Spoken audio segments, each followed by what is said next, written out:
This place has no time zone, no landmass, and the sun rises and sets here just once a year.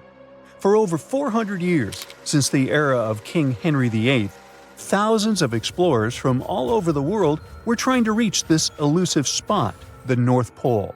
Some were hoping to find a northwest or northeast passage to China and the Indies, and others just wanted to see what it was like.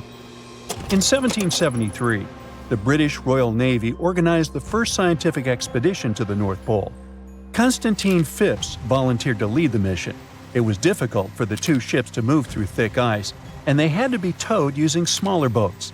At some point, Phipps was ready to leave the ships as they saw a completely frozen sea. But in the end, they broke free from the ice and escaped into the open sea to return home without reaching the goal. In 1882, American explorer James Booth Lockwood managed to get closer to the goal than anyone else. By that time, at least 750 people in 42 expeditions had lost their lives trying to make it to the pole. On the 7th of September, 1909, the New York Times came out with a sensational front page.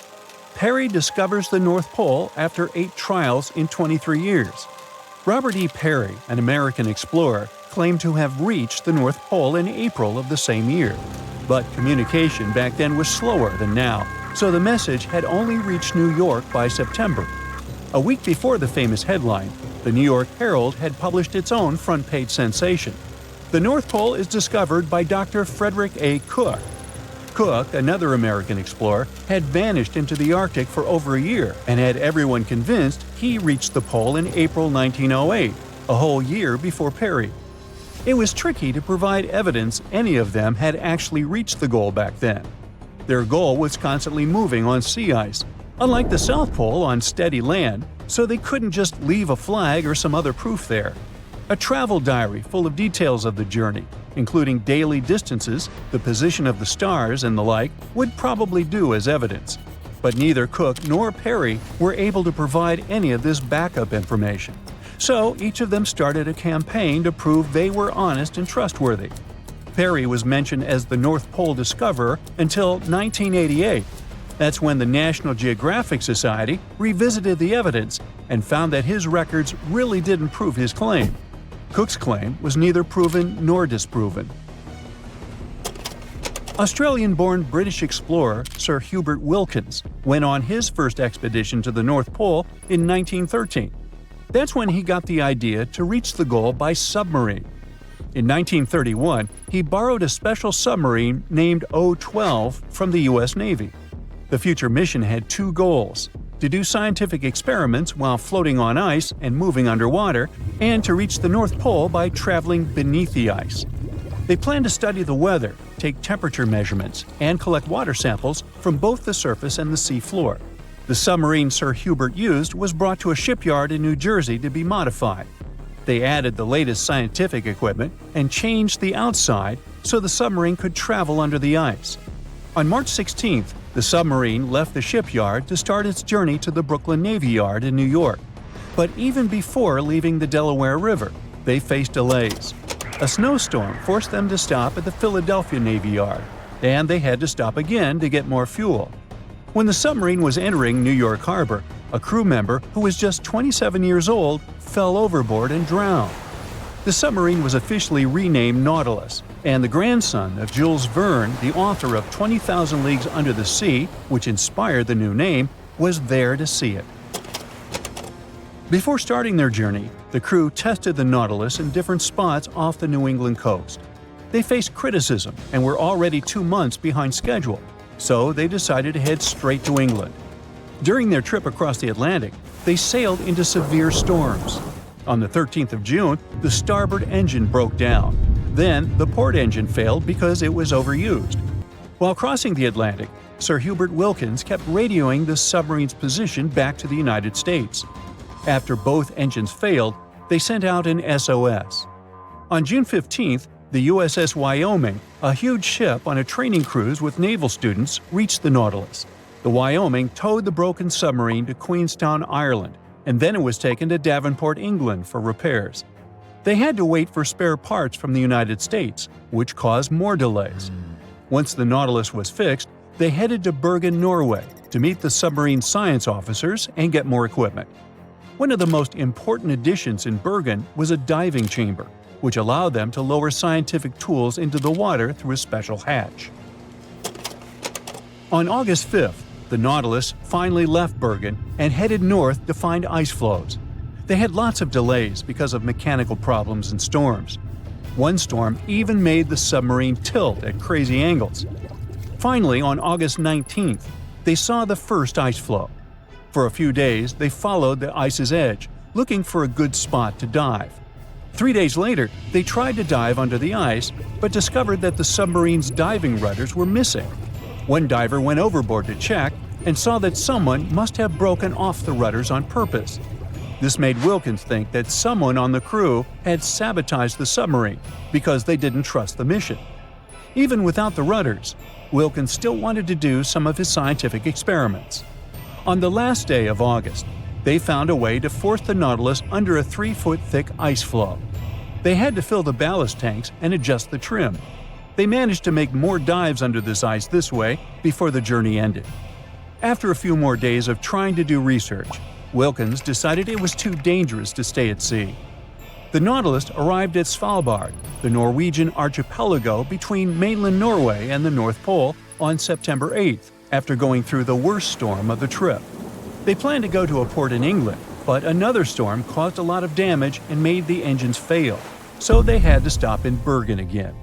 After getting permission from the United States Shipping Board, the Nautilus was towed out of Bergen and sunk in a Norwegian fjord on November 13, 1931. In 1958, a U.S. submarine with the same name, Nautilus, became the first vessel that reached the North Pole by traveling under the ice. This Nautilus was much bigger than the submarines that came before it. It was 319 feet long and weighed 3,590 tons.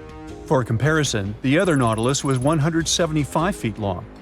Unlike other submarines, the new Nautilus could stay underwater for a longer time because of its special atomic engine didn't need air and only used a tiny amount of nuclear fuel. On July 23, 1958, it left Pearl Harbor, Hawaii on Operation Sunshine. There were 116 people on board: Commander Anderson, 111 officers and crew, and 4 civilian scientists. The Nautilus traveled north through the Bering Strait and only surfaced once at Point Barrow, Alaska. On August 1st, the submarine left the north coast of Alaska and dove under the Arctic ice cap. The submarine traveled at a depth of 500 feet, with the ice above it between 10 to 50 feet thick. At 11:15 p.m. on August 3rd, Commander Anderson told his crew, "For the world, our country, and the Navy, the North Pole." And the Nautilus went right under the North Pole without stopping.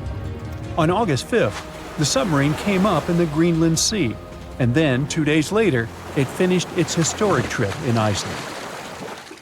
Submarines are like huge underwater ships built to handle the intense pressure deep below. It's not big animals you need to worry about, it's little troublemakers. Before going deep down, you load up the submarine with all kinds of foods: cans, frozen stuff, and some fresh goodies, including lots of potatoes. Surprise! Among those sacks of spuds, there might be some fruit flies just waiting to join the adventure and start a family of their own. You seal everything up tight, and off you go with your crew of about 180 sailors, completely unaware of the tiny intruders about to cause some chaos. Once those fruit flies start multiplying, there's no escaping them. After a few days, you can see some fruit flies in the crew mess area. At first, they might cause a minor annoyance here and there, but as days pass, the number of fruit flies grows rapidly.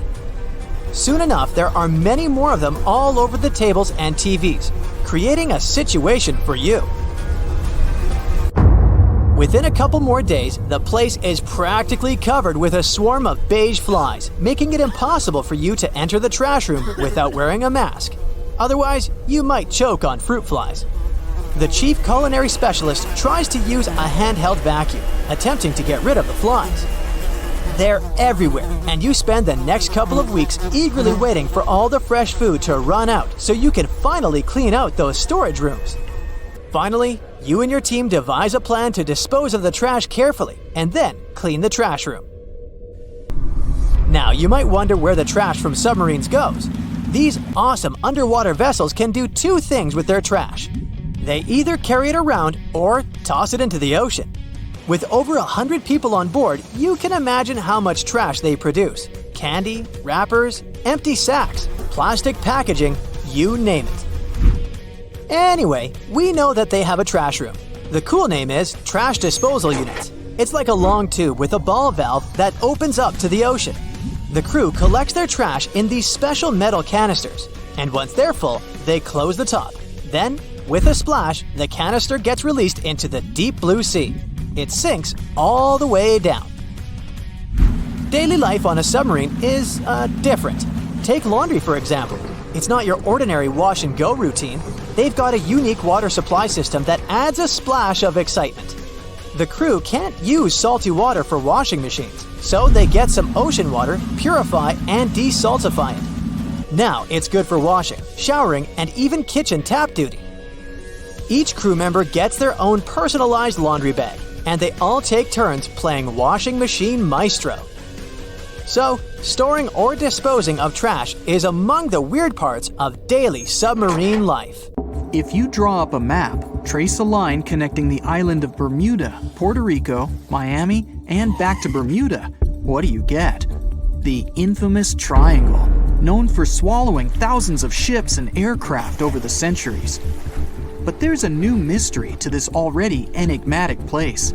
Something's lurking deep in the waters below, and it's leaving bizarre clues of its existence.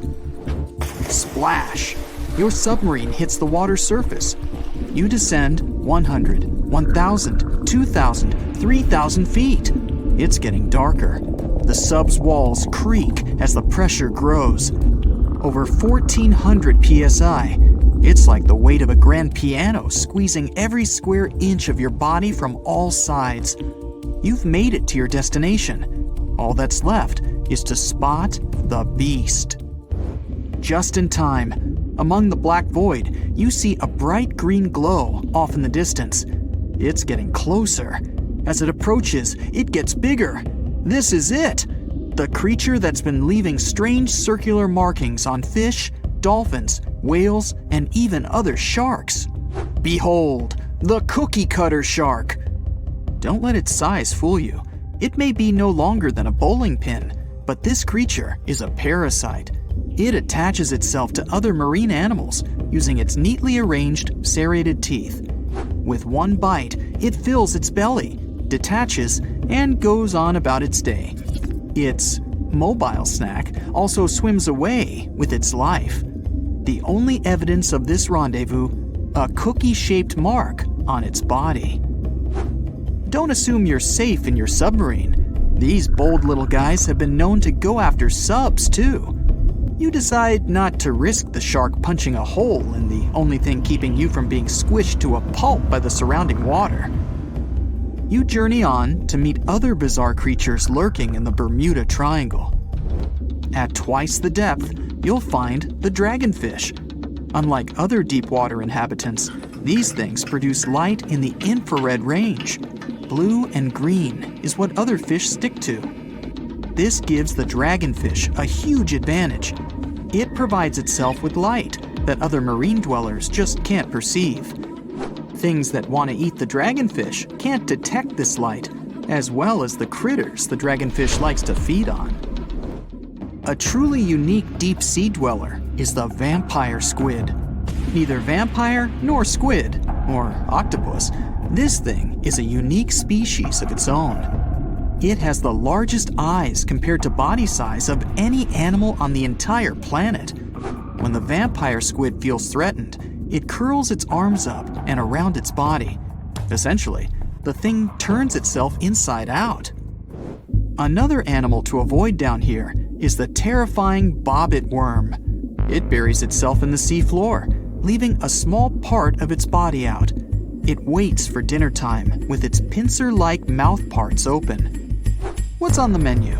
Other worms and fish that can be 7 times bigger than the bobbit. It uses its 5 antennas to sense when lunch is close enough to snap. In an instant, the worm launches forward and grabs its lunch with its mouth parts. It's not done yet. Once it's got its jaws locked onto its lunch, the worm injects it with venom and pulls it down into the burrow to feast. One of the deepest trenches in the Bermuda Triangle is the tongue of the ocean. This is also the secret breeding grounds of tiger sharks. You'll instantly recognize them thanks to those darker gray tiger stripes on their sides. They're the second largest predatory shark species after the great white. And with a big size comes a big appetite. Marine mammals, smaller sharks, stingrays, and green turtles are all on the menu. If you ever come face to face with a tiger shark, hopefully not, remember this: you can tell the fish's age by looking at its stripes.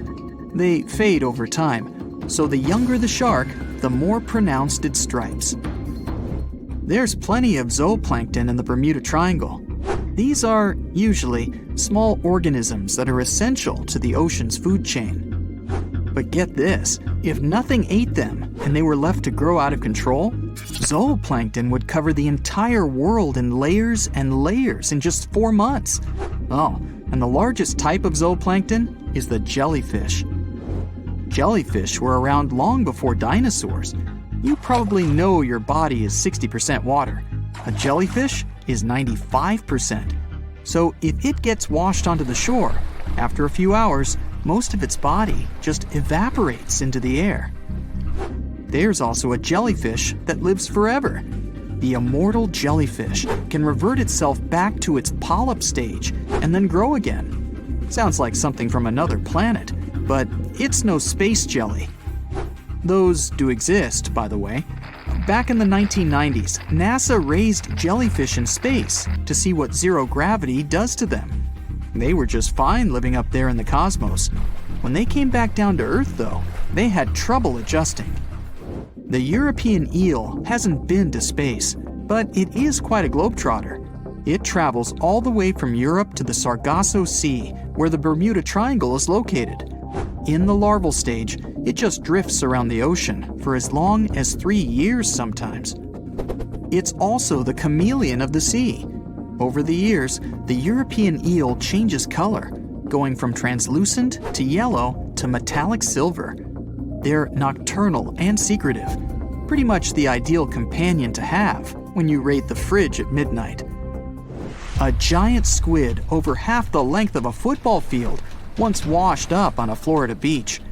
Researchers suspected this behemoth came from the Atlantic Ocean near the Bermuda Triangle. Giant squids are the longest invertebrates, meaning they have no backbone. They also have the biggest eyes on Earth, ever. They're as large as a soccer ball. Another creature found near the Bermuda Triangle is Sterer's cave shrimp. They were so good at keeping to themselves that no one knew these creatures even existed until 2011. Some female cave shrimps carry an impressive number of eggs along with them. Scientists discovered one female had around 2,000 eggs attached to her body. The Bermuda petrel is the national bird of, yes, you guessed it, Bermuda. It's the second rarest seabird on the planet. In fact, people thought it was extinct until 1951, when they spotted a few on the island. It has an eerie cry that'll send shivers down your spine. The Nassau grouper can only be found on the coasts of South Florida. This fish lies in wait and ambushes its lunch of other fish, crabs, and lobsters. It's sort of like a vacuum cleaner because it inhales its food through its huge mouth. The fish has a cool defense mechanism too. Like the chameleon, it changes color when it feels it's in danger. Sometimes it takes on a lighter or darker shade of its own color to blend in with the environment. So, you may spot a Nassau grouper, or you may not. If you happen to visit the Bermuda Triangle, you'll probably see a hammerhead shark. They use that iconic hammer-shaped head to pin their lunch, stingrays, onto the ocean floor. The shape of their head also gives them better vision. They can see almost 360 degrees all around, above and below them. Well, save for one blind spot right in front of their nose. The hawksbill sea turtle may not look intimidating, but this guy will eat anything it can get its bird-like beak around. Sea sponges, algae, and even venomous jellyfish. A lot of the stuff on their menu is inedible for most, but their body fat can absorb the venom and toxins, so they go unscathed. The Bermuda Triangle is also home to green glowworms. They're not really worms, but larvae. They produce that bright light from an organ near their tail. This light makes smaller creatures come toward them, making it easy for them to catch their lunch. Most of the time, they look pretty ordinary, but they have an oddly fixed schedule. Every third night after the full moon during the summer, at an exact time, the glowworm lights up. But back to more nightmarish creatures of the Bermuda Triangle. There's the goblin shark, known as a living fossil because it's the only one left of its animal family. It's only about the length of your forearm and looks like nothing special. But watch closely as its lunch gets too close. Boom! The shark's jaw shoots out of its mouth and grabs onto the unlucky creature. Once the teeth have locked in, the jaw goes right back in the shark's mouth. And yes, you share the planet with this thing. There's a ship drifting somewhere in the ocean without a crew. The last time someone saw it was over 50 years ago. Its story reminds of that of the Flying Dutchman, a ship that's bound to sail forever and bring disaster to whoever sees it at sea. At least the legend says so. Unlike the Flying Dutchman, the SS Baychimo was definitely real and built for a German company in Hamburg and began as an ordinary cargo ship. It was trading supplies between Hamburg and Sweden in the Baltic Sea starting from 1914. It had a strong steam engine and a hull made of steel. A few years later, it became British property. Then, in the 1920s, a Canadian company purchased it for around $18,000, a huge amount of money back then. The new owner, the Hudson's Bay Company, was actively using the ship for several years. They would often send it on voyages from its home port in Scotland to Siberia, Alaska, the Yukon, and the Northwest Territories. It also passed through the Panama Canal and even the Suez Canal, with fur pelts for sale on board. Sometimes it would also transport passengers. It had completed 9 successful voyages before this strip of good luck came to an end. Starting from the 1930s, SS Baychimo would have trouble with ice and storms. When it first got trapped in ice in October of 1931, some of the crew managed to escape to Alaska. 15 of 22 sailors decided to stay with their vessel and try to save it. They had furs and other valuable cargo worth around $58,000 aboard. The company sent them supplies to survive the winter. They set camp near the ship out of the hatches, tarpaulins, and other materials, and offloaded the cargo. At the end of November, a blizzard rushed through the area, and it seemed like it had taken the ship with it. The ice platform had survived, but the ship broke free. Some of the crew members were sure it had sunk. But soon after, they heard from one of the locals who had spotted their ship around 45 miles away from their camp. The crew moved on with their lives, and the ship started its journey as a runaway vessel. People would spot SS Baychimo once a year or so, all the way until 1965. It was mostly spotted off the coast of Alaska. A man going to Nome with his sled dog, along with prospectors, explorers, and treasure hunters, all claimed to have seen SS Baychimo. Someone tried to board it and take it to port, but ended up stranded on it for days because of horrible weather. Others got luckier and managed to take a whaleboat, some furniture, and other valuables from the vessel.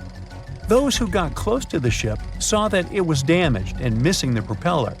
Still, it stayed afloat without a crew for at least 38 years and became the longest sailing ghost ship in history. In 2006, the Alaskan authorities started a project to solve the mystery of this ghost ship of the Arctic and finally find SS Baychimo. either still above or below the water. So far, the project has not been a success. SS Baychimo remains one of the estimated 4,000 ships that have disappeared off Alaskan shores.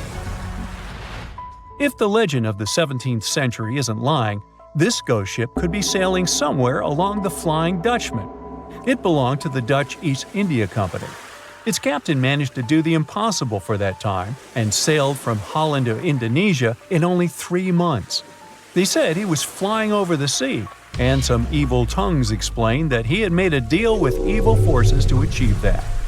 Once the ship was sailing back home, its captain and crew disappeared without a trace.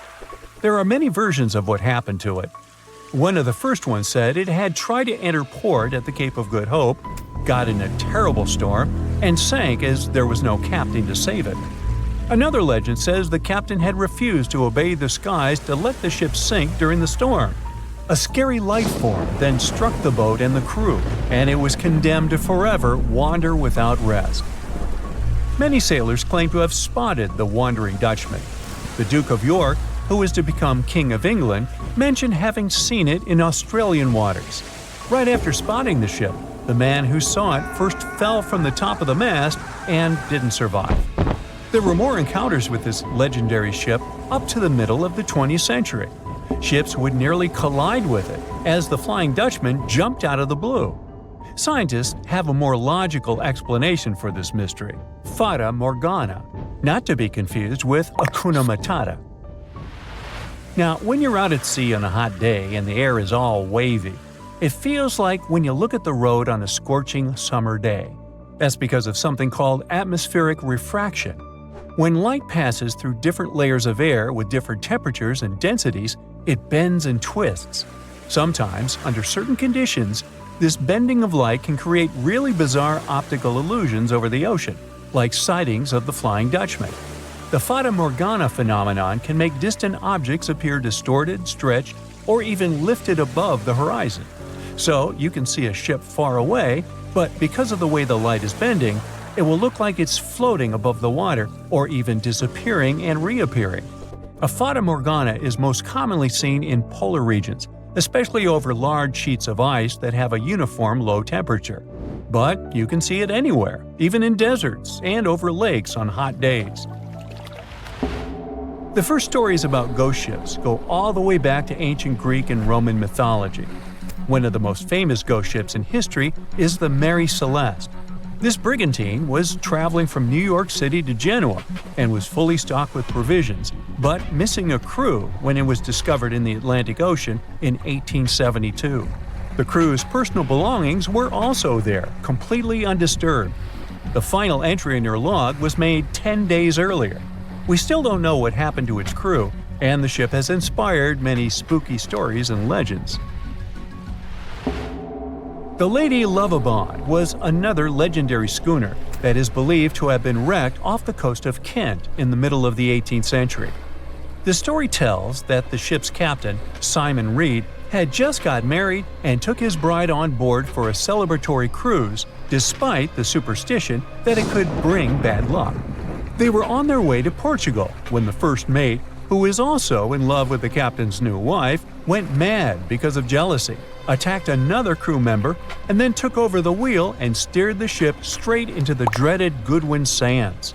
No one aboard survived, and the schooner is said to reappear as a ghost vessel every 50 years. In present times, many vessels become abandoned and turned into ghost ships intentionally. There are thousands of them floating in U.S. rivers, lakes, channels, and coastal waters. Some people lose their boats in storms and other extreme weather. Others have to abandon their boats because maintaining them can cost 10% of the boat's price. Plus, docking a vessel can add up to several $1,000s every year. Most boats have been made of fiberglass, so an owner can't just recycle them as scrap metal. So, once they want to get rid of it, they often tie it to a dock and sneak away, or leave it floating far away from the shore, or just try to sink it. When ghost ships sink in shallow waters, they can cause damage to coral reefs, mangroves, marshlands, oyster habitats, and wetlands. Plus, they can collide with unsuspecting regular ships and cause real trouble. So, don't do that. Enough said. A ship is traveling across the Atlantic Ocean when a storm starts. At first, the situation doesn't seem to be very bad, but soon, people on board the ship realize that the storm is intensifying. Waves are huge, and nothing can save the ship. It's starting to sink. On board, there's only one lifeboat. Sadly, it can only hold one person. The captain is in a terrible situation. He needs to decide which passenger can be given a chance to survive. Besides the captain, there are 8 people on board. Some of them seem to be lovely. Others look like villains. But you might not know the truth until it's too late. The first passenger is Alex, a 28-year-old talented artist. He's just had his first international exhibition and is boasting about that left and right. He claims to dream of inspiring the world with his art, but did I mention it's his shy twin brother who painted those masterpieces? And Alex just steals his shine? Next is 23-year-old Maria, who's 8 months pregnant. She's quite spoiled, often behaves unreasonably, and treats the staff on board badly. She's traveling home to her husband, but little does he know that the kid is not his, but his best friend's. And she's been cheating on him since forever. Though we can't let this innocent soul perish, can we? Despite his untidy appearance, this 65-year-old scientist, Professor Marcus, is a leading researcher in the field of gene therapy. He's working on a breakthrough that could save millions of lives, but there are skeletons in his closet too. It's been 15 years since anyone saw his wife, Judith. Does Marcus's scientific progress have something to do with the mysterious disappearance of his wife? Dr. Anna is 34 years old. She's a surgeon who's saved hundreds of lives during natural disasters. She succeeded as a doctor, but failed as a parent. Her 3 daughters live with their dad and don't want to hear anything about their mother. 78-year-old Teresa is a widow whose family gave up on her because of her bad temper. She's traveling for the last time in her life to visit her late husband's grave. A little boy, Mark, is just 7 years old, but his unruly character has caused a lot of arguments between the other passengers. He's traveling alone since his parents are supposed to meet him on the shore. This brat's parents are too busy working, so he gets more and more uncontrollable. Who knows what he'll be capable of doing in 10 years or so? A robot android, Alpha 3, is also on board the ship. It has an artificial intelligence created to assist in expeditions. It can also control the ship in emergency cases. And the last passenger is Emily. This beautiful and charming woman is 30 years old. She lives off of powerful, old, rich men and has enough money to burn. She hasn't worked a single day in her entire life and just travels the world. To make his choice, the captain invites each of the passengers to listen to their stories. He asks each of them just one question. Why would you be the one to survive? Alex says, "You see, my art can inspire and change the world. Looking at my works, they help people see the beauty of life, especially during difficult times. I must continue living. I have so much to show through my paintings." Maria answers, "Can't you see that a new life is growing inside my body? It's me and my unborn kid who must survive. We risk losing a talented doctor or an artist in the future. It's not just my life we're talking about." Professor Marcus says, "My work is not finished yet. It might save thousands of lives. I'm close to a breakthrough and I need to live to make it." Dr. Anna says, "My hands save lives. I have proven many times that I can do the impossible in extreme conditions. The world can't lose my skills and knowledge." The elderly woman begs, "Please, you must understand me. I might have lived a long life, but I want to see my husband's grave." Mark says, "I'm still a kid. My parents are waiting for me at home. I want to hug my mom and dad." Alpha 3 states that it was created to serve and help people. Its ability to analyze situations and make rational decisions in a crisis can be used to prevent future disasters. Emily admits, "Look at me. Doesn't every person have their unique value? I'm young and beautiful, and I have a lot of potential. Surely you see it." The captain is desperate. How can he, a mere mortal, decide who should live and who he should take this chance away from? After pacing his cabin and hitting the walls with his fists, he decides to, estimate passengers' value and see how useful they are. Alex, as a talented artist, can influence society through his art, providing inspiration for thousands of people who will see his masterpieces. But no one knows where his ego can bring him. Plus, remember who the real artist is. Saving Maria means saving her unborn child. But however cynical it may sound, the contribution of these two lives to the future of society is assumed, but not guaranteed. What if that child grows up to become a criminal? Professor Marcus can indeed provide significant benefits to society through his scientific research, but he isn't young. What if he doesn't live long enough to finish his work? Dr. Anna is a surgeon. She's already saved a lot of lives and will definitely continue to do so in the future. Her ability to provide immediate medical assistance in critical situations makes her one of the most valuable candidates for survival, since she can directly and regularly save lives.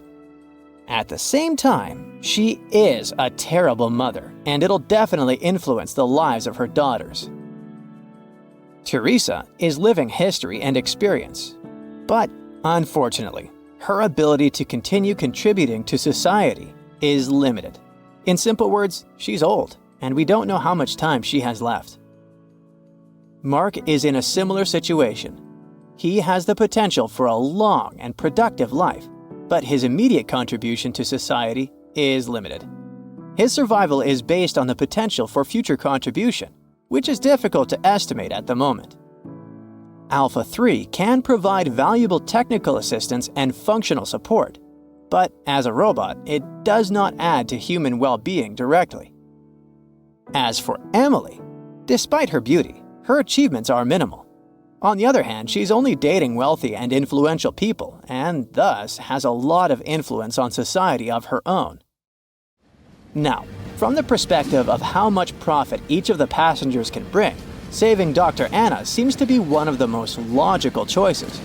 Her knowledge and skills can save many lives in the future, which means the greatest good for the greatest number. But let's have a look at the captain's choice.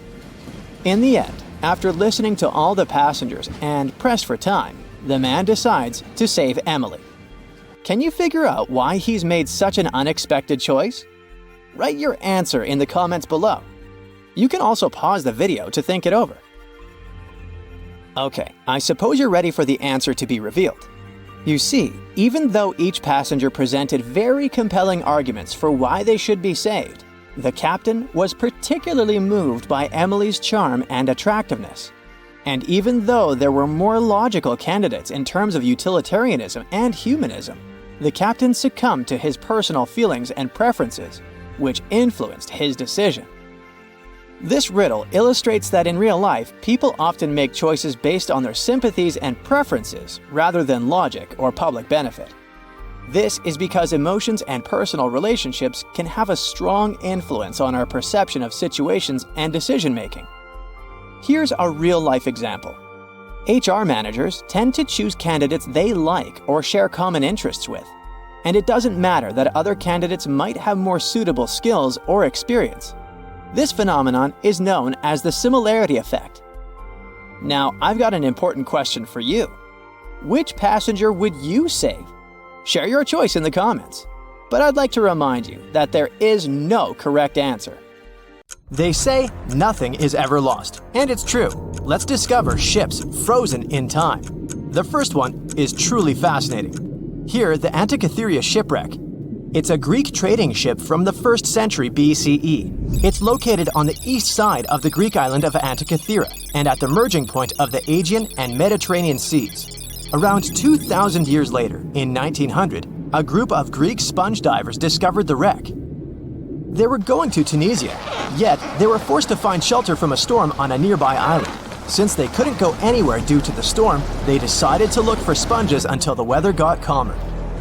One of the divers discovered the shipwreck at depths of around 130 feet Imagine someone going for a sponge hunt, but getting out to the surface with archaeological treasures.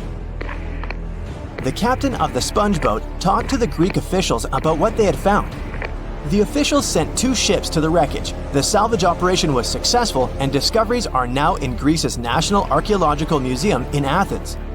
The findings included 3 life-sized marble horses, jewelry, coins, and hundreds of works of art, including a 7-foot-tall colossus statue of Hercules. Among these treasures, Antikythera ephebe, a bronze statue of a young man, caught more attention. Because the ephebe doesn't comply with any familiar iconographic model, and there are no known copies of his type, he held a spherical object in his hand. Scholars have different theories of who that person could be, but they are not in a consensus yet. More than 70 years later, Jacques-Yves Cousteau and his team went to the area and recovered hundreds more artifacts and the remains of 4 people. Interestingly, they discovered a complex set of interlocking gears, capable of predicting the movement of the sun, moon, and several planets. The mechanism can also show the times of solar and lunar eclipses years into the future. Think of this Antikythera mechanism as an early computer calendar, to plan significant events like agricultural activities, religious rituals, and Olympic Games. These artifacts found in the Antikythera wreckage are some of the most important findings in modern archaeology. Just the Antikythera mechanism itself has changed our perception of the limits of ancient technology. The mechanism has a sophisticated design and was made over 1,000 years ago. After all these amazing discoveries, experts believe that the wreckage site has remained largely unexplored, and is mostly because of its location and the landscape of the seafloor on which the ship rests.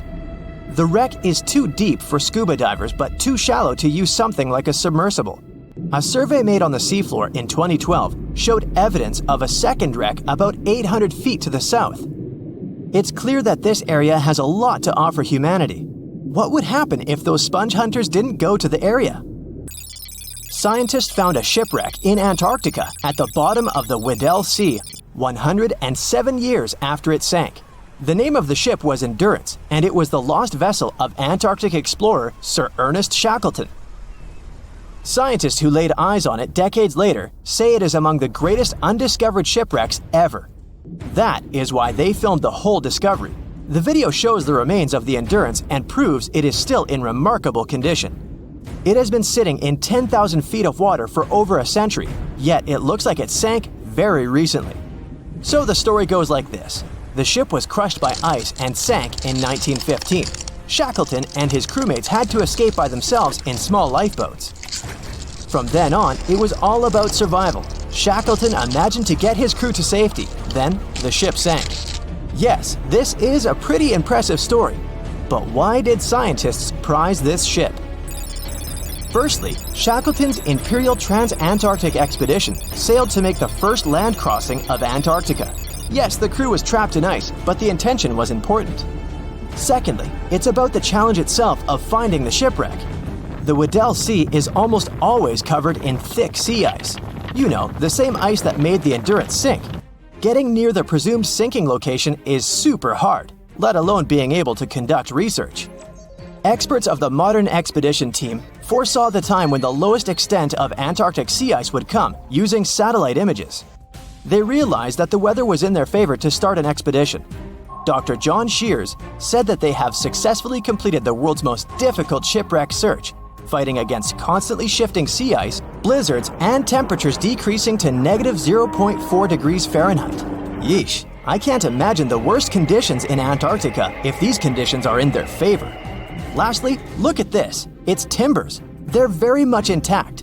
Plus, you can read the ship's name. It's still visible. Marine archaeologist Menson Bound says that this is the finest wooden shipwreck he has ever discovered. He has 50 years of career experience, so I believe the guy. So how come the wood is not rotten? Dr. Michelle Taylor, a deep-sea polar biologist, said that there has been little wood deterioration because the wood-munching animals are not in this forest-free region of Antarctica. Workers of a coal mine in East Serbia discovered 3 shipwrecks that had been there for at least 1,300 years. The largest shipwreck is an ancient Roman fleet. It's around 50 feet long with a flat bottom. It's estimated that the ship could carry a crew of 30 to 35 people. Looking at its hull, you can see the marks of repairs. Wow, this one had a lengthy career. You know, it gives us insight into more than 1,000 years ago. The two smaller vessels, on the other hand, match descriptions of boats used by Slavic groups to attack the Roman frontier. These two have been discovered under mud and clay in an ancient riverbed. Apparently, in those times, there was a Roman base in a place called Viminacium City. Interestingly, Viminacium was a provincial capital with an estimated 40,000 inhabitants in the 4th century CE. For comparison, it was even larger than Pompeii. The Kostelach coal mine is a center of hidden gems. Archaeologists had found evidence of ancient human and animal activity here before. For instance, in 2012, experts found bones of at least 5 woolly mammoths, which went extinct about 10,000 years ago. Canadian archaeologists found a ship 150 years after it went missing in the Canadian Arctic waters. This merchant ship is called HMS Investigator. It was purchased in 1848 to search for the explorer Sir John Franklin's ship that got lost in the Northwest Passage expedition. So, HMS Investigator left Britain in 1850 for this rescue operation. The expedition crew, captained by Robert McClure, sailed the Investigator into the water. He realized that he was in the final leg of the Northwest Passage, the sea route across North America. But before he could sail into the Beaufort Sea, the 122-ton ship itself got stuck in the thick ice. The crew spent the winter over the Prince of Wales Strait. The following summer, McClure tried again to sail to the end of the passage, but the ice blocked his way once more. Here, too, the crew was forced to leave the ship. He steered the crew into the Bay of Mercy. There, they were to remain until 1853 when the crew of the HMS Resolute rescued them. Imagine a crew of 60 people who had to spend 3 winters in the Arctic without even knowing if they would survive. Later on, the ship was found sitting upright in about 36 feet of water. It was in very good condition. Arctic water has prevented the outer deck of the vessel from deteriorating quickly. The outline of the ship and its timber can be clearly seen. Plus, archaeologists have uncovered artifacts on land left by the sailors. They had unloaded everything before abandoning the Investigator. 3 sailor graves and 1 British naval shipwreck had also been discovered in the area. I wonder what else they could find there. No matter what happens, don't stop! We almost got it! 2 treasure seekers are digging frozen ground in a cornfield at night. It's raining hard, lightning is flashing, but these 2 guys keep working. And now the shovel hits something solid. No way! A treasure chest! They start digging faster and find a piece of a ship's engine. What the? Far from the seas and lakes, somewhere under the fields of Kansas City, they found a giant sunken ship. How is this possible? Now you'll see. Some people spend their lives searching for shipwrecks with treasures underground. One of them is explorer David Hawley. He's been looking for such ships far from the seas, rivers, and oceans for many years. He does this because he likes the feeling of adventure. The holds of these ships may contain chests of gold, antiques, and artifacts, and you can get a lot of money for them. David says you don't have to go into the ocean to find a sunken ship. They may be lying in your backyard. But why do ships end up buried underground among fields, farms, and plains? Let's find out using the example of steamboat Great White Arabia. According to old records, the newspaper clippings, this ship had been carrying about 200 tons of treasure before it sank in 1856. Many rumors and local legends said the ship was lying underground a few miles northeast of Kansas City. It was there because people deliberately altered the riverbed and channels of the Missouri River in the second half of the 19th century. They artificially brought the shores closer to each other. They narrowed the river to increase the flow's speed, so boats could sail much faster. In the 19th century, steamboats were the most popular means of transporting passengers and goods. Before railroads, they extended the western border across the Mississippi and Missouri rivers and brought supplies to people. That's why it was so important to increase the speed of their movement. So, on September 5th, 1856, Arabia was sailing along such an estuary. It came across a snag sticking out of the water. A piece of log quickly flooded the ship. Fortunately, all passengers were evacuated. But the steamer and its precious cargo reached the silt bottom of the Missouri River in a few minutes. Several years had passed. Everyone forgot about the vessel. During this time, the course of the Missouri River had changed.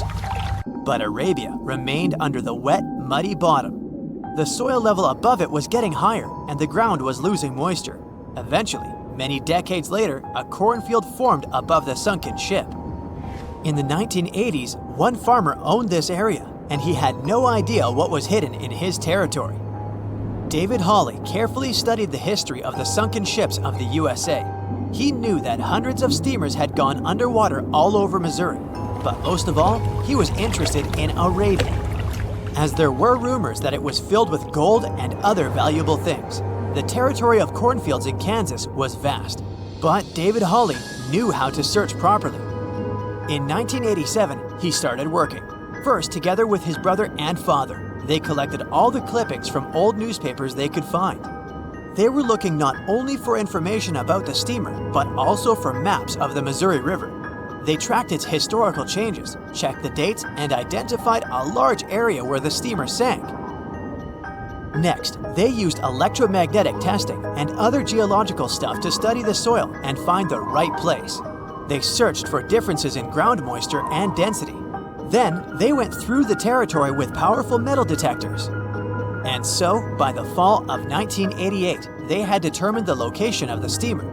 Arabia was the size of a football field. This gigantic vessel lay 45 feet underground, 4 stories down. But before they started excavating, they had to ask the owner of the cornfield for permission. For the farmer, this news was a big surprise. He agreed, on the condition that the excavations would be completed by spring so that he could sow a new crop. Digging a giant ship in winter is much more difficult and expensive than at other times. It includes additional equipment, electricity, and heating costs. The team worked day and night. They financed the excavations out of their own pocket. Each invested more than $10,000 and took out a bank loan. Finally, they noticed the first details of the ship. The shovels hit the huge engine boilers and the deck. The goal had been achieved. Most of the cargo lying inside the sunken ships is covered with rust, shells, mud, and is badly damaged. The contents of Arabia were in excellent condition, considering that the ship had sunk 130 years prior. Unfortunately, they didn't find the chests of gold. Still, they got several tons of other valuable cargo, household items of people who lived in the middle of the 19th century. It was a time capsule. The ship was carrying supplies for hundreds and thousands of people, and all these things were perfectly preserved. For example, they could clearly see the brand stamp Goodyear Rubber Company on one rubber shoe. The longer the excavations continued, the more things David and his team found. In the barrels, they found plates from the 19th century. They were intact and usable. Also, there were clean clothes, thousands of pairs of shoes, harpoons, frying pans, and umbrellas. The ship was carrying cargo to supply about 16 small towns. Yes, it's not gold, but such artifacts are also precious. The contents of the ship could be worth millions. However, the crew wasn't going to sell these things. They made a museum on the site of a former fruit market in Kansas City. If you go there, you will immediately feel like you're in a department store of the 19th century. There are thousands of items in good condition. Even the matches here are dry enough to light up. It took David many years to present the entire collection from the steamship. He values each of the items and doesn't want to sell them. Anyone can come here, pay for a ticket, and find themselves in the past. Who knows, maybe there's an old ship hidden in your backyard too. Geologists found an older vessel in the hot desert of Namibia in 2008. This ship sailed back in the days when pirates scared sailors on the seas, and now it's inside a dried-up lagoon. The ship sailed from Lisbon in 1533 and disappeared with the crew near a small diamond mining town. After almost 500 years, the hull had been badly damaged. Only the carcass of the ship remained, but the treasure hidden inside the vessel stayed intact. They carefully studied the boat for a long time, trying not to ruin anything. And then, 5 days later, they found a big old chest in the hold. Carefully opening it, they found gold coins there.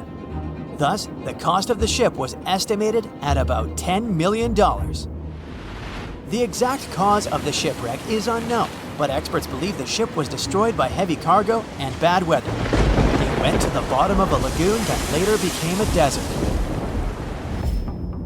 Some find an airplane in their backyard, others discover a ship, and one man found a passage to an ancient secret city in his house. This happened in Turkey in 1963. The owners of the building decided to make repairs. He went to his basement and knocked down the wall to turn this place into a living room. And so, behind one wall, he found a tunnel leading underground. The man thought it was some kind of a secret chamber. He went down there and realized it was something much more than that. It was an ancient city 18 floors deep. People built it in the years 780 to 1180 as a refuge from weather disasters and the invasion of enemies. This place also includes many underground tunnels that stretch for several miles in different directions. People could get to the town from different points using secret passages leading to these roads. The city can accommodate about 20,000 residents, livestock, and tons of food supplies. Archaeologists have also found a chapel, schools, stables, and public kitchens there. They said it was the most technologically advanced ship. They said it was unsinkable. And when it sank, they made a movie about it. These were the main reasons why the Titanic disaster became world famous. But unfortunately, this is not the only large-scale shipwreck. And sadly, there have been cases much worse than the tragedy of the Titanic. One of them occurred on April 27, 1865. The Sultana steamboat carried passengers and cargo daily between St. Louis and New Orleans. It was a pretty large wooden boat with 3 decks and was 260 feet long and 70 feet wide, almost twice the size of a basketball court. The ship could carry about 350 passengers, but on that unfortunate day, more than 2,000 people were on it. On April 23rd, she was making a routine voyage from New Orleans when it broke down. Something was wrong with the boiler, so the vessel docked in Vicksburg for repairs. At the port, the ship's captain, James Cass Mason, found out about an excellent opportunity to earn a lot of money. All he needed to do was to transfer a large group of former prisoners to the north. The captain agreed to do it, but the problem was that the boiler required a lot of time to repair. Mason was afraid that his competitors would take the job, so he decided to sail despite the malfunction the ship had. He patched up the holes in the boiler instead of a big repair and invited all the ex-prisoners on board.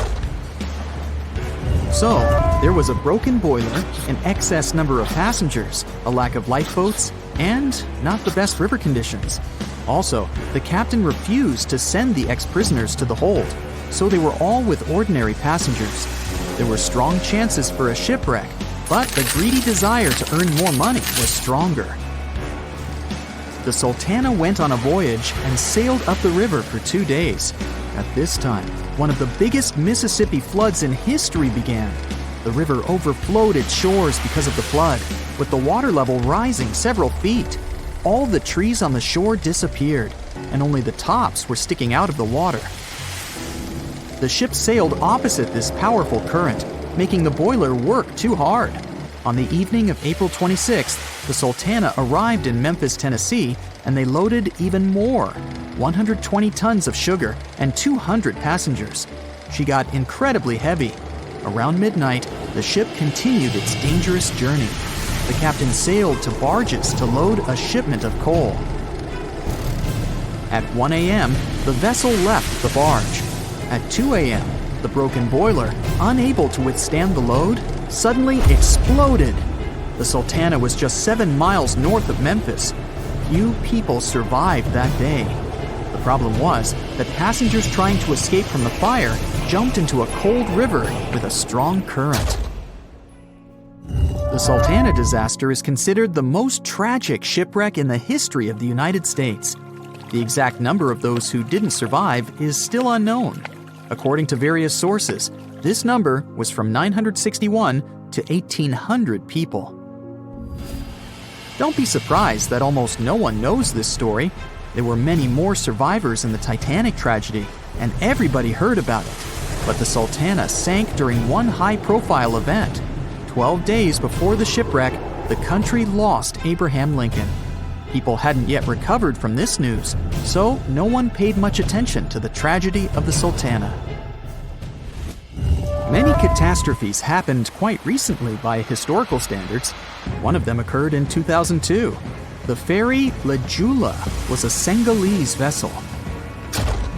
The ferry sailed twice a week, mainly along the coast of Dakar, carrying passengers who traded mango and palm oil. It made daily voyages and never faced severe problems thanks to modern rescue equipment and good repair service. But one day, the ship's crew discovered a malfunction and sent the boat to port. For almost a year, La Joola was in a non-working condition, awaiting repairs. But it didn't get high-quality service.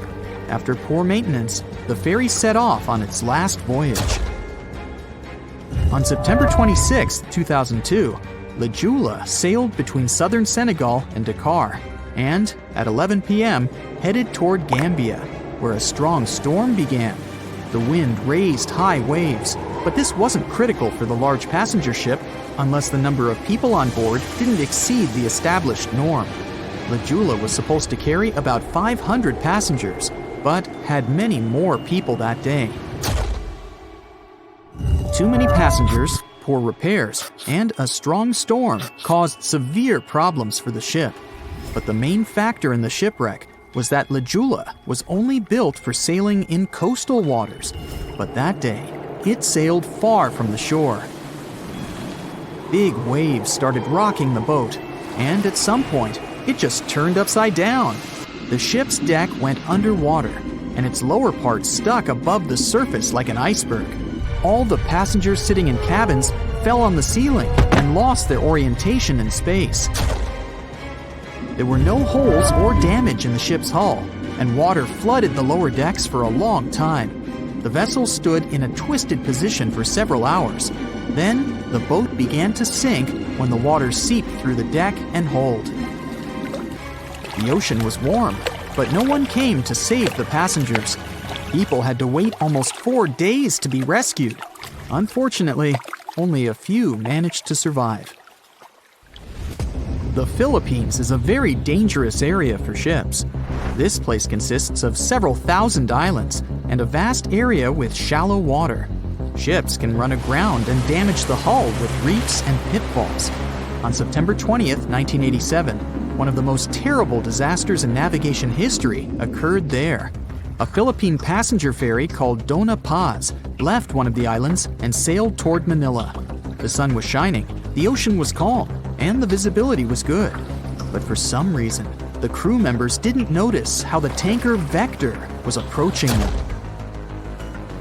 The two ships collided at low speed.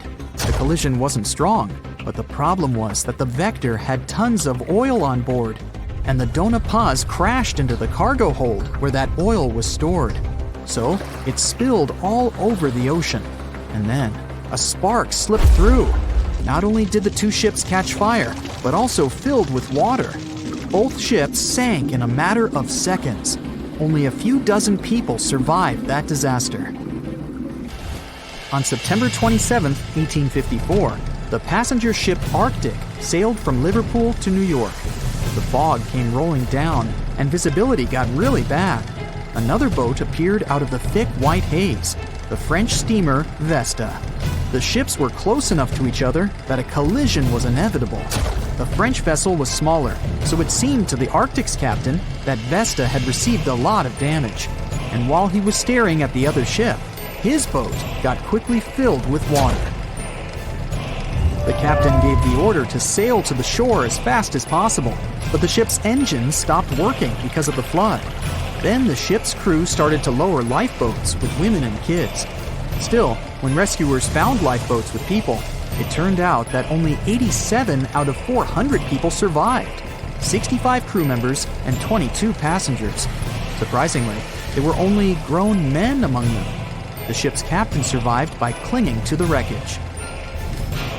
All newspapers wrote about this story as one of the most terrible and shameful tragedies in navigation history.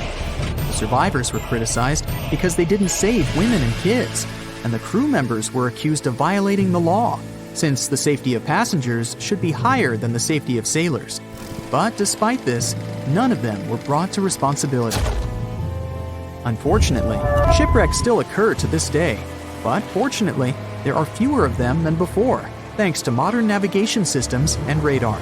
But no technology can guarantee there won't be a super strong storm or any other emergency that no one can foresee.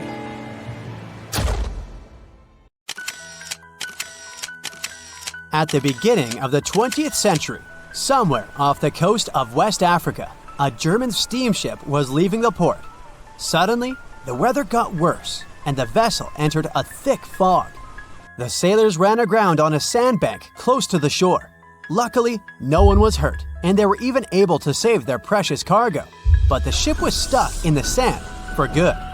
And it was not alone there. Nearly the entire length of the western coast of Namibia is called Skeleton Coast. If the name sounds scary, that's because it is. This 976-mile-long beach line is among the most dangerous places on Earth. The local Bushman tribes believe that their supreme deity made this land when it was angry. The Portuguese were the first Europeans to set foot in Namibia in the 15th century. And yep, they didn't like Skeleton Coast either. Portuguese explorers thought this land presented the gates to the underworld. This is the place where the Namib Desert meets the Atlantic Ocean. It might be dangerous, but it's actually beautiful. Plus, it's a UNESCO World Heritage Site. If Skeleton Coast had a PR manager, they would quit on the first day on the job. The area is not exactly tourist-friendly because of its geography and history. Beneath the sand and the waves, there is a secret ocean currently lurking for unsuspecting sailors. It's called Benguela Current. It flows towards the north along the coast of southern Africa. This part of the Atlantic is rich in marine life, but the current's land neighbor isn't that happy with the deal. This arid climate created the Namib Desert, one of the driest regions on Earth. And that marine life I just mentioned? It's sharks. 11 species of them to be exact. And yes, the great white decides to pop by once in a while. So far, we've got a desert landscape, strong currents, and sharks. Not a place for a beachside resort, definitely. But if someone ends up on Skeleton Coast, will they know they're in danger? Don't worry, they will. The beach is littered with wrecks of all sizes and shapes. If you remember that German ship I mentioned in the very beginning, its massive and rusted stern is now sticking out from the desert sand. There are some 500 wrecks in total scattered along the coast, and it's a mixed crowd, from Portuguese galleons centuries old to ships that ran ashore here in the 21st century. A modern fishing ship called Zela India managed to slip from its tow rope in 2008 and ended up on Skeleton Coast. Okay, it didn't escape on its own, it had some help from the elements. But it's better to be a tourist attraction on a beach than to be broken up for scrap. That's where the trawler was originally going, poor thing. Skeleton Coast's most famous inhabitant, to call it such a place, is the wreck of the Dunedin Star. The British cargo liner ran aground here in 1942. The massive rescue operation that followed reveals why it's so dangerous for sailors to end up here. The rescuers managed to save all of the crew and passengers, but at a heavy price. An aircraft and a tugboat were lost in the process. It took the last of the rescuers a full 2 months to return home to Cape Town. Why, you might wonder? One look at the map of the region reveals the reason. It's an endless sea of yellow, which is the sand. There are so few roads here, so Skeleton Coast is hard to reach by land. There are also legal obstacles. You need a special permit to drive into the area. But the skeletons in the name of the area don't only refer to ships, they also stand for animal bones. Most of these belong to whales and seals. Many animals have adapted to the area, so lions and hyenas roam the coastline in search of a meal. Yeah, now there are hungry lions as well, as if those sharks weren't enough. Other animals with a temporary residence on Skeleton Coast include elephants, cheetahs, leopards, and giraffes. In 1971, the Namibian authorities established a national park here. But except for surfers, after an adrenaline rush, they don't get many visitors. You can understand why. The Namib Desert is the oldest desert in the world, and it's not very tourist-friendly either. Those who travel to the region should pack sunscreen and a warm winter jacket. A weird combo, right? Well, not so much when you think that during the day, temperatures soar over 110 degrees Fahrenheit. At night, the air temperature drops below freezing. What a climate roller coaster! And that's not the final danger. Yep, there's more. Remember how that German ship got lost in thick fog? Yeah, it wasn't a one-off event. Because of the region's climate, fog shows up frequently. Sailors should cover their ears now, but this fog is actually good for wildlife. This is their only source of water in the Namib Desert. Reptiles and mammals have adapted to the harsh climate. They use as little water as possible. Shifting sands, thick fog, strong currents, lions, and sharks. Not the stuff you would put in a tourist booklet, but Skeleton Coast isn't the only beach on Earth you wouldn't want to spend your vacation on. I will take you to Cape Tribulation in Australia. The area covers some 48 square miles in the northwestern part of the continent. And no, the area is not as dry as Skeleton Coast. It's part of the Daintree rainforest. You could say that here, it is the rainforest, not the desert that meets the ocean. The beach at Cape Tribulation is straight from a postcard. But looks can be deceiving. Australia? Probably sharks. No, crocodiles are out here to get you if you decide to go for a dip in the sea. There are saltwater crocodiles that the locals call salties. Well, that's a cute nickname for such a dangerous reptile. And it's not just that. The wildlife seems to have a beef with visitors. From October to June, the waters around Cape Tribulation are full of box jellyfish. Their venom affects the human cardiovascular system. When touched by a jellyfish out at sea, swimmers won't have enough time to reach land for help. Vinegar helps neutralize the sting, so you might want to keep a spare bottle in your luggage. Crocodiles and jellyfish sound dangerous, but there's one more animal you should look after. It's the wild boar. It might sound funny, but you won't laugh when you're being chased by one of these across the beach. 21 million wild boars live in Australia. They're mostly active at night, making it even more dangerous if they charge at you. The best defense is running in circles. Wild boars can't cut corners well. That's probably why we don't see many of them taking up careers as race drivers. Cape Tribulation has one last danger installed for you, and it's not an animal. Out here, even the trees are plotting against visitors. The stinging tree got its name for a reason. If you try to pick one of its beautiful red berries, it'll fight back. Its prickles are like tiny glass shards. The less than pleasant effect on your skin will last for a month. Then there is this wait-a-while bush. Who keeps naming them like this? This long vine has spikes that grab hold and just don't let go. They are so strong, they can pull a human off a horse. You'll have to wait for someone to come by and save you from this thorny grabber. If you are about to cross this Australian beach from the vacation list, hold on for a second. Tourism is booming here. The local authorities have restricted access to all of the danger zones. Visitors go swimming in dreamy water holes that are surrounded by lush vegetation. There are even ropes to swing from. Now, that's a beach you can finally relax on. The year was 1854, and the SS Arctic, the fastest passenger liner of its time, set out to cross the Atlantic. As it sailed through the misty veil, it slowly disappeared into the unknown. The Collins Line, an American shipping company, was started in 1818 and only began seriously trading in the transatlantic by 1835.